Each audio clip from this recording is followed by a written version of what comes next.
see that video when the vice president was ushered out? Had you seen that? No, I hadn't seen any of the video that came from the security cameras. That was actually the first time any of it was shown. And to be candid, I watched a lot of the video coverage right after the attack, like for the first couple of days after it. But since then, I've been avoiding it a little bit, only because, just to be honest, and I think it's good to be, I've been dealing with a lot of post-traumatic stress as a result of all of this. And just watching that video triggers a lot of anxiety, and I've got a lot of work to do, and I'm working through that. I'm, dealing with somebody, a professional, a mental health professional, to help me through it, because, the experience that those of us that were in the gallery had, that 41 minutes that we were left behind when it was clear that, we were pretty close to being in real danger. That's an experience that is really hard to get through. You know what? I cannot tell you that I understand what you went through that day, but you know what? One time I was on a flight where they thought there was fire in the engine, and I literally thought we were going down. So I was afraid that I was going to die. Yeah. And it took me literally 4 years before I would even get on another plane. So, it was so frightening. Not really, and I'm not saying this is how you feel, but I was more concerned about my kids being without me. You know what I mean? And so many things go through your mind. I have no idea what was going through your mind for 41 minutes. I can only, imagine. Yeah, well, it was a similar thing. When I was laying there on the floor in the gallery, protecting myself from this mob that clearly was intent on killing us, I called my wife. I asked her to call my mom to make sure to let our kids know, that I was okay, even though I knew I wasn't. I wanted, for some reason, I wanted to tell them, look, I'm all right. I'm safe. I'm in a safe spot, even though that safe place was behind a 2-foot wall separating me from this mob that, had clearly its intent to get a hold of us and to kill as many of us as they could. And the greater likelihood is that they would have succeeded if it weren't for some very courageous Capitol police officers who, like most police officers, do the right thing. I'm very critical of the Capitol Police leadership, who have had all sorts of problems regarding, race and culture and all sorts of issues that I think clearly have been a problem. But those Capitol Police officers saved my life, and I talk to those folks every day, and I'll be forever grateful for them. I bet. Tell me this, Congressman. What video did you take? Were you able to pull out your own phone and take a little bit of video? Explain to me what you have. I did. I shot a couple of segments of video when I was sheltering, and it was this almost instinctive thing to capture this moment, partly because, and this was like two things going on at once, partly because I knew it was a moment of history that was important, and it was important to have an accurate record of it, and I wanted to get that record. But also, I didn't know, what was going to happen to me, and I wanted that video to be there. So the one little snippet of video that I captured that was used in the trial today includes the moment where the Capitol Police officer fired the shot that killed one of the mob. And so my video captures the sound of the gunshot and a very candid reaction on my part to that sound of that gunshot. I used language that my mom would probably not approve of, maybe except in this instance. And it's also true that that moment was a critical moment, because if that officer had not taken that courageous action, that mob would have gotten in to the gallery, into the House floor. And the fate of those of us that were trapped there would have been much worse than it is. Wow. So when that shot went off, what did the mob do at that point? Could you tell? They backed up enough such that a tactical unit then could move in to support the Capitol Police that are there. And it was that tactical unit that was actually able to seal off a hallway, a back hallway behind where several members of Congress and I were taking cover. And it was through that back hallway that they were able to secure for about a minute that we were able to escape. Wow. I didn't know that. I didn't know that. Wow. Yeah, it was a tough thing. You know, watching the trial, I mean, I'm sort of in between committee hearings and having the trial on, so I haven't been able to watch it as closely as I'd like, but watching it even this evening, I want to see it, but I will tell you, it's not the easiest thing to watch. It brings up a lot of stress, a lot of anxiety. Let me ask you a question. So when you escaped, at what point were you, and I don't know what you did, but I would imagine that you were almost ready to break down in tears, but at what point did you feel that you could breathe a sigh of relief, at least that you knew you wouldn't be killed?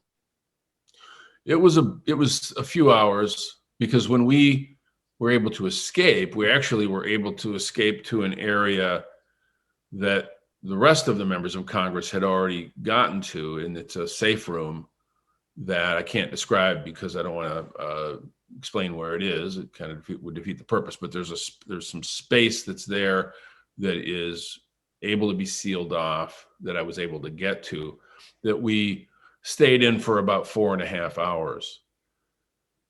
And it was after that period when we were able to return to the Capitol to finish the job that it kind of all hit me. You know, and I think, and that's true of all of us, not just me, but it kind of hit us what was going on. But there was another wave of it. And it's because we were in the middle of all this. We didn't see what was going on outside. I mean, I was there in the gallery, in the chamber of the House, preparing to lead the defense of the Michigan electoral vote, which was going to be challenged. So I wasn't paying, I mean, I was getting, you know, text messages and updates on my phone about the security of the Capitol, but we didn't have all that images. I wasn't watching the television. And so in the hours that followed the attack, being able to actually see what was going on, and then especially to be able to see the mob that was on the other side of the door that our, you know, officers were protecting us from, I had no idea how many people it was. I mean, I thought maybe by the sound of it, it was a few dozen people. There might have been 1,000 people.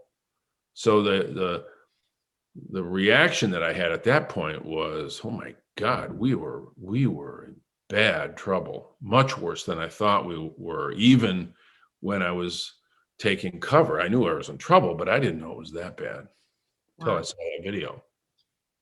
So, you know, I don't want to get real political here. However, when you think about this impeachment trial and you think about the big divide, and you think about, especially after seeing that video play today and knowing that people were literally within 58 steps of reaching members of Congress, and yet some people, I don't know, find it in their heart not to convict or not to think that this is an impeachable offense. What's your reaction to that? It frightens me because it tells me the extent to which people are willing to go to ignore the lessons of history. Because what we saw this president do, President Trump, and those who have enabled him, is the same thing that we as a nation have been fighting against in other parts of the world for the entire history of this country. This was an attempt to use mob rule and thuggery and an authoritarian approach to undo a democratic election in order for somebody in power to remain in power. We've been fighting against this for the entire history of our country. And so it frightens me that there are some people who are so focused on their own interest, their own political interest, their own team, And this is really not Democrats and Republicans. This is Trump and everyone else, because a lot of Republicans feel the same way I do. The idea that they would be so obsessed by their loyalty to one dude, as Senator Sass would say, that ought to scare everyone. And it says to me that we have failed as a country in educating our population on the basics of history and of civics. Because anybody who has studied either of those subjects would see this for what it is, a really dangerous departure from the principles that this country is founded upon. Yeah. So one last question, or a couple of last questions. So I already know you don't really feel safe yet. No, not at all. No, because what the president has unleashed, President Trump, of course, and continues to, in any way he can to support, is this idea that this election was stolen, which is just malarkey. I mean, anybody who's studied any of this knows that that's just a preposterous notion. But there are people out there who believe it, and who believe that their obligation is to attack those who they think have taken something from them. And so even though the initial attack is over, the US Capitol is still an armed camp, and many of us have had to take pretty significant security measures just to protect ourselves wherever we are. And yeah, this is not good. This is not good for our country. So where do you, I don't know. Like, I'm trying to I want you to have the final word. Like, is there any hope, for Michigan residents listening to you? Like, is there a hopeful word that you can give tonight, or? Yeah, there's hope, because, at the end of the day, as difficult as it was, we prevailed. We finished the job that night. It was 5 a.m. when we finished, 4 a.m, I guess, when we actually certified the election. And even though it was less than a majority of Republicans, more than 70 Republicans rejected what the president, then President Trump, was trying to get them to do, and they voted to uphold the election. And in the Senate, it was an even bigger number. What's frightening, of course, is that there are still people who don't believe that and see those people as traitors now. But I think if we want to take some solace from all of this, it's that there were Republican members of Congress who had courage and were willing to stand up for the Constitution. And they deserve, more than I think anyone, they deserve a real gratitude from all of us. And these are people that I have big disagreements with on other issues. But when you get right down to the most fundamental question, are we going to uphold the Constitution? There were, at least in our case in Michigan, 4 of the Michigan Republicans who stood up and did the right thing. And I'll always be grateful to them for that. And then one last thing. I heard someone say today, it might have been a historian, who said, it doesn't matter whether he's convicted or not.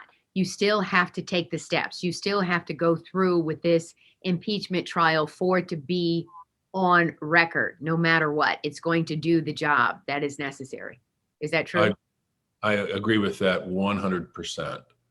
I think it will be a political and historical question that many people will have to answer as to how they voted on this. But the verdict will be established by the American people and by the long view of history. And what's happening right now with this trial is that the facts are being placed essentially on the permanent record. And so I was grateful, as painful as it is, that some of what I said and did was introduced into that record today to be a part of the long-term record of what took place that will be, part of American history and hopefully a lesson for the future. Absolutely. Anything else you want to add? No, not really. I mean, just that, I do want to say how grateful I am to all the people who've reached out, and especially how grateful I am to the vast majority of the people in law enforcement, like those Capitol Police officers who, despite poor leadership, did the right thing and defended us. Yeah. Well, we're so glad you're still here and that you weren't hurt, and that you can fight on for Michigan as you've been doing. And I see your interviews on CNN and everywhere else. So you represent us well. So I appreciate your service too. Well, thank you. I appreciate that. Yes. You have a nice night. All right. You too.